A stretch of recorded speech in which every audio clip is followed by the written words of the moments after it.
జగన్మోహన్ రెడ్డి గారు అనమాట మా ప్రభుత్వం అధికారంలోకి వస్తే పిల్లలకి అమ్మఒడి కానివ్వండి, మహిళలకు చేయూత కానివ్వండి, రైతులకు రైతు భరోసా వేసేవాళ్ళం అంటారు. నిజమేనంటారా? నిజమేనంటారా అనుకోవటానికి లేదన్నా. ఎందుకంటే ఆల్రెడీ అతను చేశాడు. ఎంత కష్టం ఉన్నా కరోనా కష్టకాలంలో కూడా సంవత్సరం పైనే కష్టం. కరోనా ఎవడు ఇంట్లో నుంచి బయటకు వచ్చే పరిస్థితి లేదు, పనికి వెళ్ళే పరిస్థితి లేదు. తినడానికి లేని రోజుల్లో కూడా జగన్మోహన్ రెడ్డి గారు వేసిన అమ్మఒడి కానివ్వండి, ఆటో డబ్బులు కానివ్వండి, 18,750 కానివ్వండి, ఏదైనా కానీ బిలో పవర్టీ లైన్లో ఉన్న ప్రతి పేదవాడికి పథకాల రూపంలో అందినాయి. జగన్మోహన్ రెడ్డి వస్తే 100% పేద ప్రజలకి వైపున ఉంటాడు.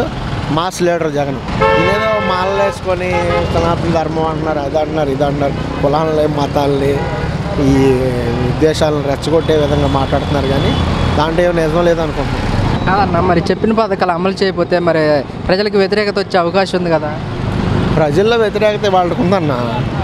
అయితే జగన్మోహన్ రెడ్డి గారు ఏం తప్పేం చేయలే. ఇప్పుడు 11కి మరి పరిమితమైనవి అంటే మరి అదేదో మ్యాజికే జరిగింది. ఇది ఈవీఎం ప్రభుత్వం అని నేను భావిస్తున్నాను. కానీ నా సొంత వ్యక్తిగత భావన, నేనైతే గెలిచారని అనుకోను. ఎందుకంటే ఎక్కువ శాతం ఎస్సీలు కానీ, ఎస్టీలు కానీ, బీసీలు కానీ, మైనారిటీలు కానీ ఎక్కువ జగన్మోహన్ రెడ్డి గారికి సపోర్ట్. ఇవాళకి కూడా మేము అసలు ఓట్లు వేయలేదురా బాబు, అసలు ఎట్ట గెలిచాడు మాకే అనుమానంగా ఉందంటున్నారు. మళ్ళీ ఈ వరదలు వచ్చినాయి.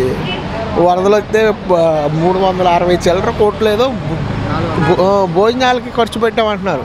అసలు ఏ లెక్క? నాకు 10 రోజులు ఖర్చు పెట్టారు అనుకుందాం, రోజుకి 3 పూటలు ఖర్చు పెట్టారు అనుకుందాం, ఒక్కొక్క ఇంటికి 5 సార్లు ఇచ్చారు అనుకుందాం. అసలు ఎంత ఖర్చు అవుతుంది? అసలు భోజనం ఎంత పడుతుంది? పులిహార ఎంత పడుతుంది? పోనీ ఏదన్నా ఈ వరదలు వచ్చి ఎవరికన్నా మేలు జరిగిందంటే మాత్రం అది బాబు గారికనే 100% ఒప్పుకోవాల్సిందే. ఇంకోటి ఏంటంటే, నేను విఐటీకి వెళ్తా చూశాను, మొక్కలన్నీ కోసేసి కొట్టేసి ఉన్నాయి.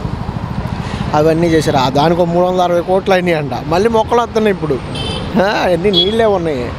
దీనివల్ల ఎవరికి ఉపయోగం ఏం లేదన్న. పథకాలు ఏం రావట్లా. అమ్మఒడి అన్న, తల్లికి వందనం అన్నారు. మాకు నేను ఆటో తోలుతాను, మామూలుగా ఆటో వాళ్ళకి డబ్బులు ఇచ్చేవాళ్ళు. అదేం లేదు. ఇప్పుడు ఇన్సూరెన్స్ కట్టుకోవాలంటే 10,000, ఫిట్నెస్ కట్టుకోవాలంటేనేమో 1,500, 2,000 అవుతుంది. చిన్న చిన్న బిల్డింగ్లు వాటికి పనికి వచ్చాయి 10,000 అవుతుంది. జగన్ ఏమో అనిపించట్లా. మరి పనులు కూడా ఏం లేవు, రోడ్డు మీద సర్వీస్ కూడా ఏం లేదు. గత వైసీపీ పరిపాలన ఎలా ఉందంటే మీరేం చెప్పారు? బాగుందన్న. వైసీపీ పరిపాలన అయితే బాగుంది. అందరికీ 18,750 కానీ, 15,000 కానీ అమ్మఒడి ఆ పథకాల రూపంలో, నవరత్నాల రూపంలో 100% సక్సెస్ అయ్యాడు జగన్మోహన్ రెడ్డి గారు. మంచి ప్రభుత్వం అని స్టిక్కర్లు వేస్తున్నారు, కానీ ఏం చేశారని మంచి పోనీ ఏదైనా చేసి మంచి ప్రభుత్వం అని ఎవరు చెప్పాలి? ప్రజలు చెప్పాలి. ఏ మంచి ప్రభుత్వం అని వాళ్ళే చెప్పుకుంటే అది కరెక్ట్ కాదు కదా. నా ఒపీనియన్ ఏంటంటే అన్న, అసలు అన్నా క్యాంటీన్లో ఎవరు తింటున్నారు? నాకు తెలిసి అయితే ఇళ్ళ కాడ ఆడవాళ్ళని వదిలేసి ప్లాట్ఫారంగా రోడ్డు మీద తిరుగుతారు ఎక్కువ శాతం. అంటే అందరూ అని అనలే, కానీ ఏదైనా పని మీద వెళ్ళి 1 అరా తింటే తినొచ్చు. కానీ అన్నా క్యాంటీన్ వల్ల ఉపయోగం ఏం లేదన్న నాకు తెలిసి. అదేదో ఈ పథకాల రూపంలో జనాలకి ఇస్తే దేనికో దానికి అడ్డం పడుతూ ఉంటాయి. ఇప్పుడు ఇవాళ అందరూ అప్పో సప్పో చేసి ఇల్లు నిర్మాణంలో ఉన్నాయి వైఎస్ఆర్ కాలనీలన్నీ. అసలు వాటిని పట్టించుకోలేదు కదా ఇంతవరకు. మళ్ళీ మార్చిలో పూర్తి చేసుకోండి అని చెప్పి మీటింగులు పెట్టి చెప్తున్నారు. మార్చిలో పూర్తి చేసుకోవాలంటే అన్న, ఇప్పుడు పేదవాడు ఏంటంటే అసలు వాడి దగ్గర డబ్బు ఏమీ లేకుండా స్థలం వచ్చింది కదా ఇల్లు కట్టుకుందామని దిగిన వాళ్ళు ఉన్నారు. మరి అట్లాంటి వాడి దగ్గర డబ్బులు ఎట్లా ఉంటాయి? చంద్రబాబు నాయుడు గారు అంటున్నారు అసెంబ్లీలో, నాకు ఈ సూపర్ 6 పథకాలు చూస్తుంటే భయం అవుతుంది, రాష్ట్ర ప్రజలు మొత్తం అర్థం చేసుకోవాలంటున్నారు. సూపర్ 6 అంటే భయం అవుతుంది అంటాడన్న.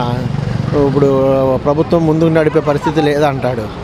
ఒక 2-3 నెలలు ఆగిన తర్వాత ఏమంటాడంటే, మీ అందరికీ ధన్యవాదాలు, ఇప్పుడు నన్ను దీని అంతటికి స్వాగతించారు, పథకాలు ఏమి ఇవ్వకపోయినా ఏమి చేయకపోయినా మీరందరూ దానికి ఒప్పుకున్నారు, మీ అందరికీ ధన్యవాదాలు అని చెప్తాడు ఆయన.